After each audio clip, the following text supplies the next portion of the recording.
Phone कर रही हूँ। मुझे एक्चुअली वो पत्रकार की जो बात करते हैं फाउंडर, मतलब जो भी ऑर्गेनाइज़र कुछ होंगे, तो उनसे मुझे बात करनी थी आपके ऑर्गेनाइज़ेशन के बारे में। वो तो मैडम 17 तारीख को सब जमा होते हैं, ऑर्गेनाइज सब 17 तारीख को आते हैं।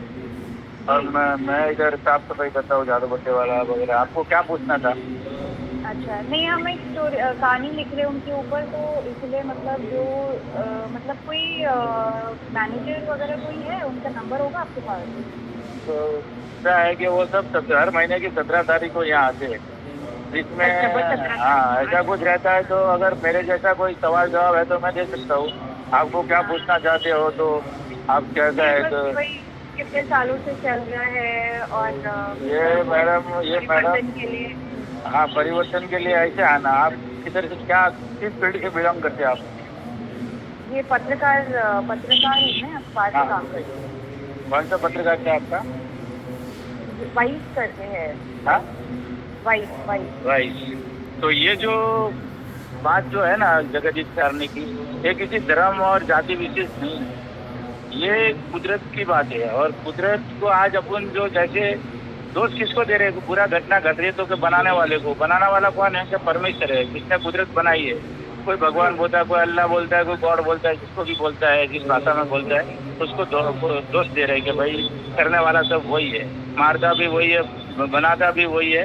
तो ये हाँ। जो किताब कह रही है कि बनाने वाला बिगाड़ता नहीं और बिगाड़ने वाला बनाता नहीं है, और जो हाँ। बना रहा है वो किसी को किसी प्रकार का दुख नहीं देता है। जी। और वो तो ऐसा उसने सिस्टम बनाया कि वो यानी जब तक उसकी उम्र पूरी नहीं होगी, जब तक उसको कोई तरह की बीमारी, रोग व कुछ भी नहीं प्रॉब्लम होगा। और ये जो प्रॉब्लम है खड़ी हो रही है, तो ये सब दूसरी शक्ति काम कर रही है, और उसको लिए समझना पड़ेगा, उस किताब को पढ़ना भी पड़ेगा, और ज्यादा करके उस बात को अपने को गहराई से समझना पड़ेगा। जैसे जैसे युग में होता आया है, जैसे कि रावण का युग था, लोग आज रावण की बात करते हैं ना, रावण कैसा था।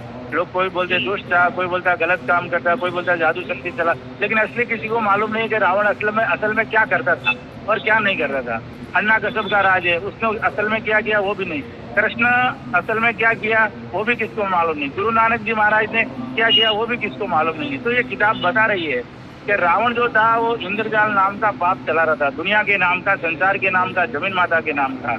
तो दुनिया उसी उसी का नाम ले रहा था। लेकिन उसका भाई भविष्य ने और शनिचर जी महाराज की मदद से दोनों मिलके उस पाप की तजवीज की आस्ते और बोलो। उस पाप की खोज की। तो वो बुरा जो कर रहा था उसकी पहचान करके उस पाप को छोड़वाया, रावण को भी मारा, रावण के कुटुंब परिवार को भी मारा। तो वापस में सुख शांति का विषय उत्पन्न हुआ। उसके बाद में अन्ना कसब ने पाप चलाया था, लेकिन नाम उसका वो बदल के रखा था कि राक्षसी पाप था। रावण ने जो पाप चलाया था उसका नाम था इंद्रजाल, और हन्ना कसब ने जो पाप चलाया था उसका नाम था राक्षस विद्या। जी। तो नाम उसने बदल कर रखे था। तो हन्ना उस जमाने में हन्ना कुश के नाम का पूरी दुनिया हन्ना कुश के नाम ले रही थी। जो वो कहता वही होता था, भले राजा कोई भी होगा, लेकिन सत्ता उसकी चलती थी। लेकिन उसका एक जी। बेटा प्रहलाद करके था, वो राम का नाम लेता था, परमेश्वर का नाम लेता था, वो उसका नाम नहीं लेता था। तो उसको जी। उसको बेटे से उसको ज्यादा करना थी कि ये दुनिया पूरी मेरा नाम ले रहा है, बेटा अपना नाम नहीं ले रहा। तो उसको जलाने के लिए वो होलिका उसकी बहन थी, उसको कुछ साधना ज्ञान था या जो भी उसको शक्ति थी, तो उसको मारने के लिए अग्नि में प्रवेश किया, तो वो जल गई। और वो नहीं जला तो वो कुदरत की शक्ति थी, तो जो भी था वो। उसके बाद में उसको नरसिंह जी महाराज ने मिटाया। लेकिन नरसिंह जी महाराज का दुनिया में चेहरा कैसा दिखाया? न रात, न दिन, न शेर, न सीता, न इंसान, न आदमी, यानी अलग विचित्र बता दिया। लेकिन उसकी जी। असली कहानी किसी को मालूम नहीं है।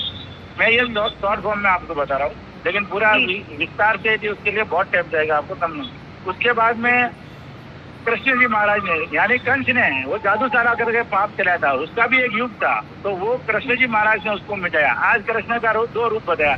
एक तो कर्तव्य बता दिया, जो गोपियां 1000 गोपियां थी और टॉप मौज करता है, आईएससी वाला बता दिया। और एक कृष्ण बताया जो दुनिया को बचाइए, उस पाप से मुक्त कराइए। वो नेक पुरुष जी। था कृष्ण, समझे ना बात? तो जी। वो जी। उस कंस का जो नाश करने वाला था कृष्ण था, उस पाप को मिटाने वाला कृष्ण था। उसके बाद जो आया कि भाई गुरु नानक जी महाराज ने, तो वो कारून बादशाह ने काफिर विद्या नाम का युग चलाया था। वो भी एक पाप था, दुनिया का बुरा करता था। तो उसको गुरु नानक जी महाराज ने बताया, ये जाहिर किया और पाप छोड़ाया उससे। तो गुरु नानक जी महाराज ने दुनिया को वाकिफ करके दुनिया के साथ मिलकर के उस पाप को छोड़ाया। अब जो चल रहा है, एक दुनिया उसको बोलती है कलयुग, लेकिन इसका जी। असली नाम है कल्लू काल। ये भी एक पाप है। और जो कुछ हो रहा है वो इस पाप की वजह से दुनिया में बुरा होता है। जो भी होता है ना उस पाप की वजह से बुरा हो रहा है। अब इस पाप कौन सा को पाप? ये एक पाप है, जैसे क्या बोलते हैं राक्षसी पाप, जो भी बुरा होता है हाँ। घटना घटती है तो उस हाँ, नाम का ना पाप तो वो का वही एक ही है। जिन्होंने रावण से लगाकर अभी तक जो पाप आया वो एक ही है, लेकिन उसके जी, नाम जी। बदल बदल कर रखे ताकि नाम बदल गए। संसार समझे नहीं। अब जो ये पाप चल रहा है उसको जाहिर किया अनूपदास जी महाराज ने, और वो अनूपदास जी महाराज ने 1909 17 अप्रैल 1909 को एक किताब लिखी है जगत हित कारणी।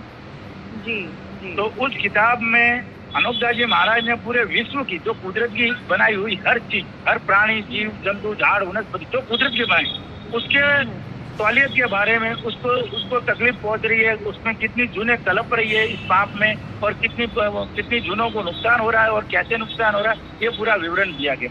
और ये कौन कर रहा है उस चोर का भी नाम जिक्र किया, समझे ना। जी। वो भी अपने शामिल ही है और वो आज हिंदुस्तान में धर्मात्मा बन के बैठा है, समझे ना। जी, जी। तो उसको अनूपदास जी महाराज ने जाहिर किया है। तो हम लोग इस बात को ज्यादा से ज्यादा, हम इस किताब के फॉलोअर हैं और इस किताब को हम ज्यादा से ज्यादा, ये कोई हिंदू मुसलमान का मसला नहीं, हिंदू मुसलमान का मसला नहीं है कि क्रिश्चियन गॉड का मसला है, ये पूरे कुदरत की बनी हुई चीजों का मसला है और पूरी दुनिया के लिए ये बात है, ये जगत हित के लिए बात है। तो ये अनूपदास जी महाराज की बात है। तो ये जब तक संसार नहीं समझेगा या दुनिया नहीं समझती है जब तक उसमें कुछ उसमें अपन कर नहीं सकते। आज अपन मालिक को दोष दे रहे कि भाई 10 साल का भी लड़का मरता है और कर्म गति को बोल रहे कि भाई ये सब कर्म से हो रहा है, ऐसे बोल रहे ना, ये तो कर्म का फल है, नसीब का फल है और जैसा कर्म करेगा वैसा फल पाएगा, जैसा भरेगा, ऐसे बोल रहे ना। तो मैं आपसे पूछने वास्ते तो कि औरत लेडीज के पेट में, गर्भवती औरत के महिला के पेट में बच्चा मर जाता उसका कर्म चालू ही नहीं हुआ, तो उसके तो कर्म चालू ही नहीं हुआ तो वो कैसे मर गया। अभी 10 साल का भी मर जाए